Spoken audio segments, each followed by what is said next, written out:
I would like to thank you, all of you, for the availability. I know that the program has a lot of information for you, so it's long. It's not just a speech. But first of all, I would like to ask our speaker, and I will try to make a short presentation on what we do. Everything is promoted and supported by a project which is called HI-EURECA-PRO. It's funded by the European Commission from Horizon Europe funding, and it covers 7 different countries with main poles in 3 Western countries: Poland, Romania, and Greece. I will, during my presentation, I will try to explain the rest. What we do here, this is the first round of 3 groups of 3 workshops on material sustainability, focused on cultural heritage. The first module is today is about material sustainability and heritage, and we will try to give you the different approaches from 4 different people working on different, let's say, disciplines.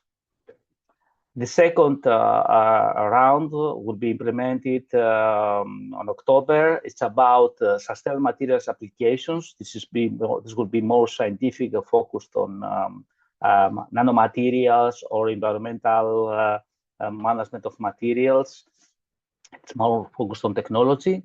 And the third part is to help new researchers, and also not all researchers, but the technical offices of the universities and the technology transfer offices, how to handle patents.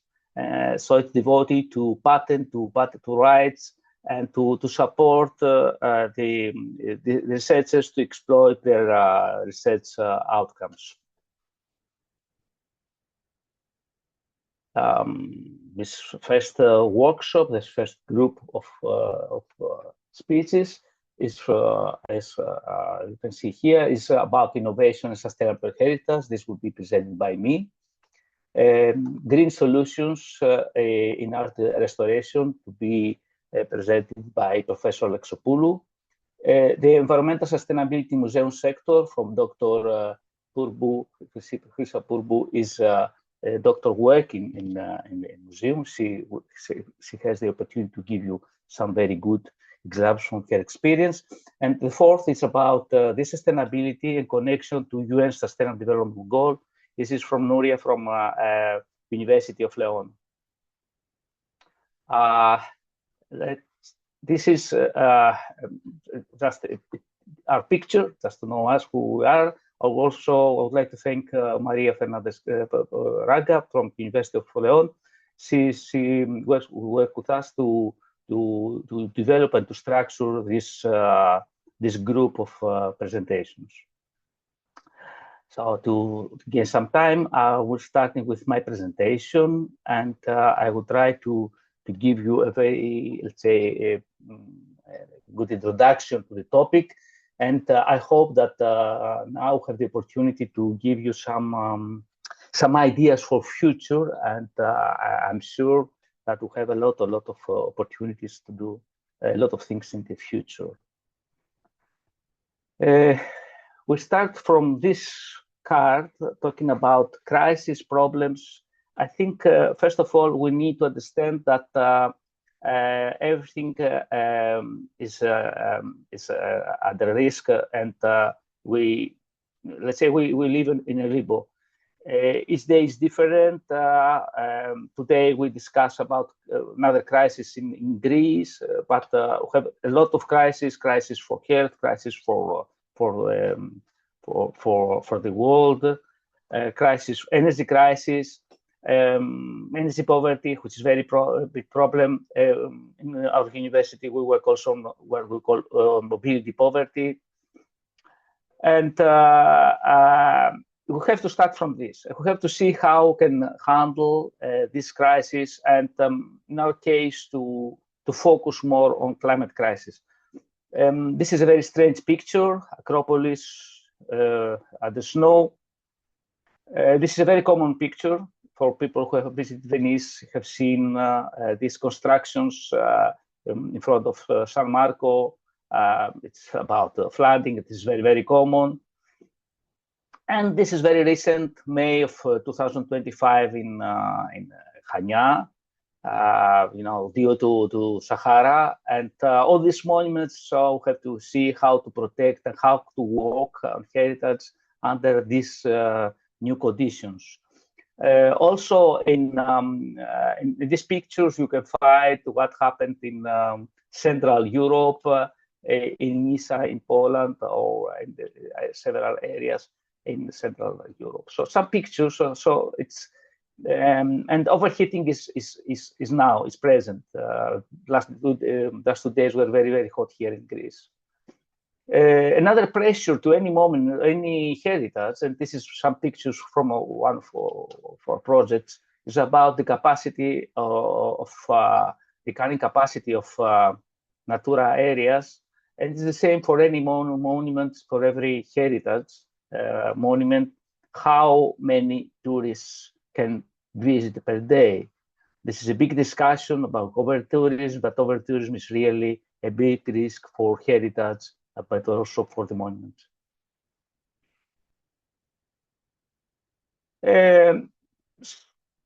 Under this frame, in parallel, we have the so-called greenhouse gases problem and the climate change problem, and the mitigation of emissions. And although we have done a lot of things, it seems that under some statistics for the last years, Romania, Greece, and some Baltic countries were not very successful as concerns their role to minimize the emissions. We know that the last year in Greece, we have more renewable energy sources. This makes things much better, but this is not enough. So we have the pressure of climate change, adaptation, mitigation, and all of this we have to connect to monuments. In parallel, all policymakers have to handle, to see how can work under a very complicated frame, which is the European Green Deal. Of course, we're waiting the next year to change. This is, that after the elections, the political frame will change a little bit, but not too much. But if you discuss with people working in the administration, in the region or in the municipalities, it's crazy how many, let's say, new guidelines, new recommendations, new laws receive about European Green Deal. So it's really a mess, and the pressure is very high, and to have to think more smart how to normalize the situation, to make it more adaptive and more useful for the people, for real people. Talking about heritage is it's a term not very clear. I use the Oxford Dictionary here, and we talk about something, a property that should be inherited in a way. But all of us will know that heritage has bad options, but also good options. And we have to take into account the progress of people and how to adapt heritage to the new situation, but without losing valued things for like historic buildings from generations. And all of us will know the value of the old cities in touristic destinations. This is something why it's the reason because the tourists, the visitors come in these places, and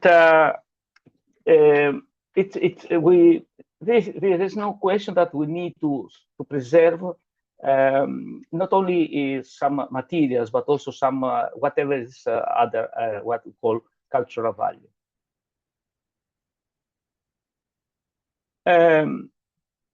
But what is the sustainable innovation in this heritage? How we can integrate this? We have to see how environmental friendly practices and technologies could be integrated in the preservation. I remember myself a discussion with people working in the Ministry of Culture for several years. You know, all this process not to touch anything. We don't need photovoltaics. We don't need this kind of things very close. I think things have now changed. We have to become more creative, but also protecting and preserving what we call heritage.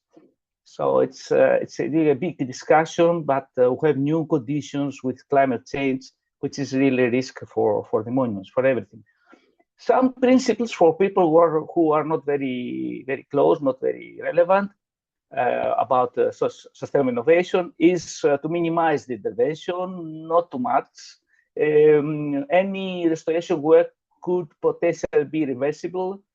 To use sustainable practices and eco-friendly materials, but we know, all of us, that sometimes this is not very easy. Very often in the maintenance and of the monuments, we don't use eco-friendly materials, and also to take into account the flexibility and adaptation. Why we need to make everything, but without to minimize the historical value, and we need that for sure, not only for today but for the next generations. Some examples of these innovative technologies, maybe you know some of them, but I think we have a really lot of opportunities like AI and machine learning techniques. Advanced materials, nanomaterials, specific materials, and today and in the next workshop we have the opportunity to read and to know more, and also technologies which are climate adaptive to protect heritage, for instance, like technologies to protect from rising sea level, to control humidity, and also to control the monuments against extreme temperatures. Challenges to be matched and to be ready and to be planned to meet and to take the appropriate measures are environmental challenges. Climate change is the most one, but also air pollution, and all of us will know the history with Acropolis and sodium dioxide and acid rain, and also whatever it is about extreme weather events. Extreme temperatures can stress too much the materials. Rising levels can destroy coastal areas, for example, of Venice. A stronger storm can lead to flooding. The salt water intrusion is very important for monuments very close to the sea, and also erosion. Also tourism can give us money, but also too much tourism can, this is a challenge about the loss of authenticity. Everybody would like to go in a city, in a place, to see how the people, who is this reality, but practically, the most of the cases is what is somehow be sold by the tourism market. Other challenges is the cost, of course, and the funding. For countries like Greece, all country could be a museum. All country has a history for the last 4,000 years, 5,000 years. Crete had the Minoans 2,000 years before Christ. So we have a lot of things to be done, but everything has a lot of cost. And this is one of the reasons, because in Crete we go slowly in the excavations to find new places, because if we find, or the archaeologists find, there's a problem how to protect and maintain. Technological challenges is also a challenge. I'm not a specialist on that, but for instance, Mrs. Professor Alexopoulou can say something in her presentation. Sustainability and energy consumption is no technological solutions, and also some things as concerns the access of people and tourism to the destinations, and also some let's say conservation techniques we have to take into account. About policy and governance, some information is included in the presentation of Nuria, which is the fourth today. I think that the conventions and international agreements like UNESCO give protection also and create some global standards for heritage. National legislation gives that, but provides some guidelines how to protect and to manage. But I think also this should somehow be adapted to the new situation. And also the local and regional government within the role and the limitation of budget and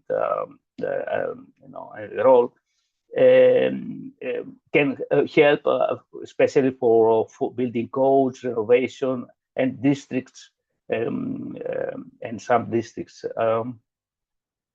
In parallel, something which we usually forget, especially technocrats like us, is the community involvement. We need the people to be with us, to be with us and to discuss with us any let's say any innovation, and the best let's say the best technology, the best solution cannot be operating if the local people don't like it and don't support it.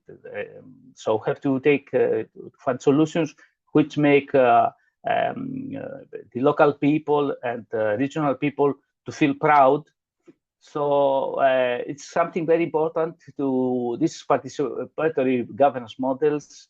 It takes time, but it's very important for success on what we do. Funding and financial mechanisms are essential, but although there are some conditions for funding, from our experience in our laboratory,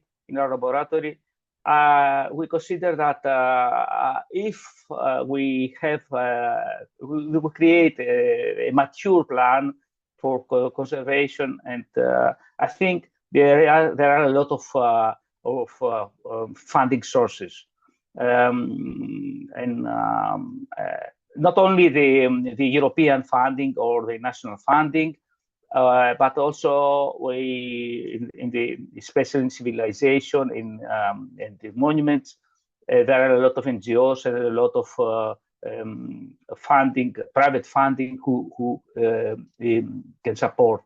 Usually when we have such a problem in the laboratory, we ask the local people if they have a special person or a very,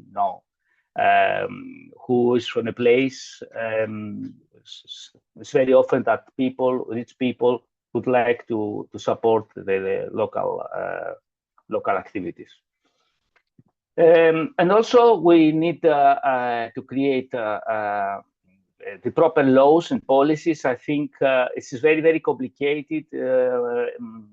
Have also referred this pressure of new regulations. In the European Commission changes every regulation about energy every 7-8 years, change all directives. And after that, the countries, the member states would like to adapt to these directives, but also there are too many, and especially for Greece, the local administration is very, very complicated. So it's always have a problem how to adapt and how to be very close to the reality and to make it operational. And this is something to be discussed, and I think that activities like ours can get together different approaches, different people from different viewpoints. And of course, we're a university, we have not to forget the role of education and awareness. In the laboratory, we talk about training, but training is good, but okay, training can be done by let's say by using YouTube. No, we need something more than this. We need to create and to help to create the new critical mass, new people who are specified to support this protection in a more, let's say, realistic way. So we need also certification and standardization programs for all people working, and we don't need only skills, we need to create competencies for people to be, and this is really a big problem. I know in all Europe about the technical education, but we need also to create this kind of people and this kind of stuff, especially in blue collars. Also, we need, of course, to help interpreters and to transfer to visitors a lot of things. So I think in most of the cases we have successful, let's say, cases, but also the interpreters should guide the visitors as concerns conservation of the monuments during the visit there. The local communities is very important, but they need to learn and we need workshops with them and also campaigns. And we know from our experience that we need campaign again and again. It's not something we can do one-off, but we need to repeat from time to time. And now this is our project. This is a project we coordinate, and we are proud of this. And we represent an alliance of eight universities under the HI-EURECA-PRO alliance. HI-EURECA-PRO is the European University Alliance, which is ongoing, which the HI-EURECA-PRO creates a new European university. In this project, HI-EURECA-PRO, we focus on heritage, working with Silesian Technology University, Silesian University of Technology. This is in Central Europe, and Petrozani, Romania. Silesia is in the area after post-industrial area, and Petrozani in the post-mining area, especially coal mining. And of course, the heritage in our case is more close to monuments, quite close monuments. This is where we focus in the Crete. The other, these are the poles. The major part of these activities of this project will be implemented in these three areas. But with supporting us, we have the Montagne Universität Leoben, HI-Hassel, this is from Austria, HI-Hassel, University of Hassel from Belgium, Universitat de León from Spain, Hochschule Mittweida and Freiberg University from Germany. Each of them, they provide different approach and different cooperation to develop the new capacities and new research ideas at their heritage in these three demo sites. The three demo sites, as I have described already, are these three. We try to create a common, let's say, typology, although these are different three, and also the presentations of these workshops, and of course of the next one, we'll create a very good database. We scope to also to create a book containing, let's say, the essence of these presentations. We have a request by Elsevier and Springer Nature. In each place, in each demo, we involve all players, let's say, what we call quadruple helix. First of all, we talk about the society, let's say the part of society is involved, especially the NGOs and the student unions. The policy making, municipality, regional authorities, and ministries supporting what we do. For instance, the first inauguration event was done under the auspices of the Ministry of Culture. Economy, chambers, technical chambers, business association, professional associations. This is a typology. Of environmental NGOs and relevant forums, and of course, academy, which is close to us. So it's a way that the universities to be connected to the real life and to promote innovation, applied research to meet these challenges and to provide solutions to challenges relevant to heritage. In this card, you can see also the group per group, I mean the different categories. I go later, and some important things. I hope I'm okay with my time. First of all, just to keep in your mind for this presentation, we have to take into account that eco-friendly solutions are not only for scientists. It's more than for the real, for the monuments. The heritage sites need eco-friendly solutions which are crucial for the future and to survive.